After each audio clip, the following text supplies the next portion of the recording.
Hello there, crafty friends. Welcome to Layout Update Series video number 5. I'm sharing with you some of the items that I will be using or have already used. This one was inspired by the layout that you just saw in the intro, wherein at the time that I created that layout, distressing was really big, especially like the dark brown or the burnt sienna.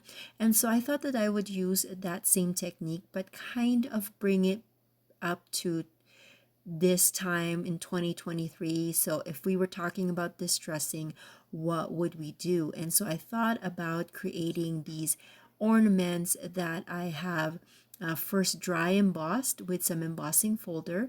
So I made the circles with white and then ran them through various embossing folders. And then I am using, I believe, 3 different inks or maybe 2 different inks, and using the blue and green because it is Christmas. And I am just going to use a blending brush to add some designs and also to make that embossed area or the raised area more prominent. And I have to say, this is one of my favorite layouts that I have made thus far this year. I don't know about you, but sometimes when I revisit a technique or a product or something that I did before and then I revisit it, I don't know, it just inspires me. It just shows you that we don't have to think outside the box or think new all the time, that we can revisit something that we have done and then maybe just bring it back to our current styles or what is trending right now. And I really love this. I was debating if I should bring the burnt sienna and brown too, but I'm thinking that this one is really nice, but I do feel like it needed a little bit more color, and so I'm pulling some other inks because I think I am going to use 3 different kinds of inks here. I just don't remember which one I will use. I think I will use a light blue, kind of a blue-green, to match that merry and bright on the left side. So again, this is a Christmas layout, and it's a 2-page spread. It's a layout about a dinner that we always host. We pick two friends or 2 families that we can invite, mostly our friends from church, and then we eat some yummy dinner. I always make some Filipino food to share, and then everybody else like brings dessert and sides and things like that, and then we share with them the tradition that my husband's family always does, which is to reenact the nativity scene. So all of the parents, the adults, we would sing and we would read the scriptures, while the young ones are the ones that all dressed up and they are reenacting them. So this is just something that we do every year, ever since that we have moved away from family.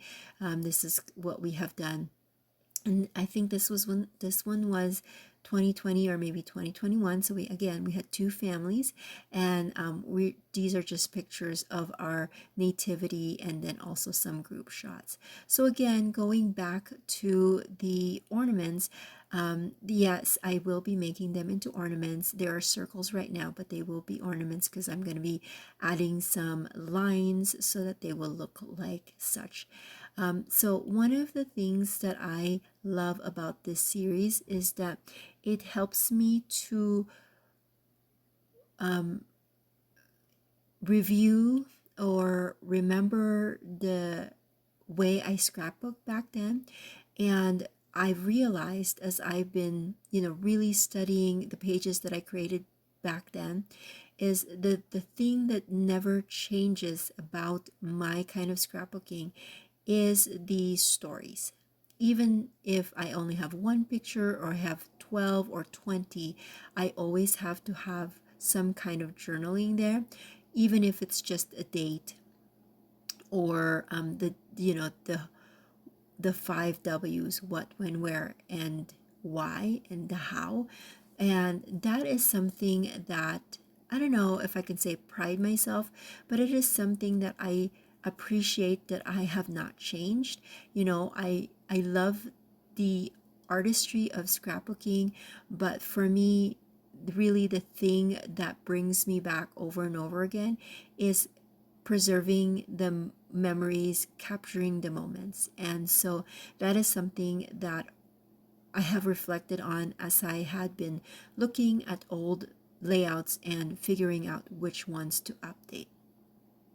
And so I'm using a paper pad that I had bought at Michael's, and so I've already pre-cut a lot of the products here. I used that blue snowflake design as the background, and then I had a few border papers that I am going to use as my bookend for this double page layout. At first I was deciding if I wanted to put some foam adhesives on these distress circles, but I decided against it. I don't know, I just feel like these days I don't want my layouts to be super bulky, because I did that at one time. That was the trend at one time, and so a lot of those layouts that I created during that time is already kind of misshapen, because when they go onto my albums, they're not going as flat. So I've just decided not to add any more layers to this layout as much as possible. I am going to add some stickers, and I'm going to add those with some foam adhesives just to make them stand out against the background. But as far as the ornaments are concerned, I feel like they're good enough as is. So if you notice, I was able to fit 4 photos in that 4x6 canvas, and that is deliberate. I like to do that so I can save some money on printing, because I do mass printing, because it just saves me more rather than printing them at home. And so I was able to do 4 2x3s in there instead of my usual 2 3x4. And if you are interested in the way I edit my pictures and get them ready for printing, I do have a video about that, and I will try to remember to link that in the description box below so you can check that out. Otherwise, it's just in my channel. So now that I'm done adhering all of the pictures and the background on from my right side, and I believe I am almost done with the left side as well. I just need to add the journaling on there. And I am not adding the journaling just yet, because I feel like it needed some border on the bottom, and I'm still figuring that out. So while I am kind of contemplating on how that's going to go, I will be adding the circles back, and then I'm going to start adhering them the way I want them, and it just turned out really cute. So this technique you can use for anything as long as you have an embossing folder, and you can match it with whatever color inks that you would like. Again, I used some red and green, and then threw in a kind of bluish green there just because I felt like it needed a third color in there. And then because I have my blending tools that still have ink in them, I decided to ink the edges of this particular journaling block. And then for my title, I'm debating, I don't know what I'm going to use.